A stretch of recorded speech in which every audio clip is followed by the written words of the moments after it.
Мен азыр bir примерді айтайын. Кечеле маған далашты етішті Кыргызстандагы фарм мафия. Кыргызстанда дарылардын фармацевтический мафия бар экен да. Биздеги дарылар бүгүнкү күндө эң азы 3 эсе, эң көбү 10 эсе кымбат сатылып атыптыр. Мына, мунун бардыгын атайлаган, даярдалган адамдар, биздин мамлекеттик кызматкерлер менен чогуу, биздин врачтарыбыз менен чогуу, чоң мафия түзүлгөн.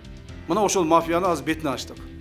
Бетин ачтык, эртең биринчи күнү биз маалыматты беребиз коомчулукка. Мындан ары, мына андан сырткары нефтепродуктларды бизге Кыргызстанга киргизе турган мафиянын азыр койругун кармадык. Мына булар дагы.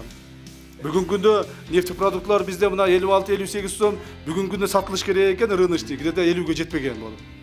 Бирок бул мафия ошол мамлекетте тоноогонго кетип атат. Аны эч ким караган эмес.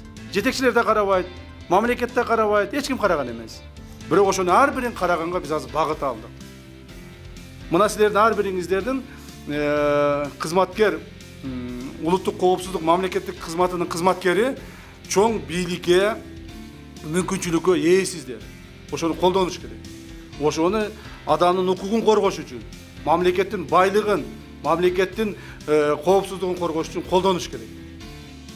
Удостоверение чөнтөккө салып коюп эле, анан кийин өзүңдүн жеке ишиңди бүтүрүп, же тууганыңдын ишин бүтүрүп коюп эле, мен кызматкермин деп жүрбөстөн. Ар бириңердин жумушуңарды бирден карап туруп, мен отчетуңарды карайм. Кайсыл кызматкер бир жылдын ичинде кайсыл жумуштарды аткарды, кайсыл иштердин бетин ачты, кайсыл иштерге жардам берди, кайсыл иштер боюнча багыт алды. Ошондо өзүңөр аракет кылгыла.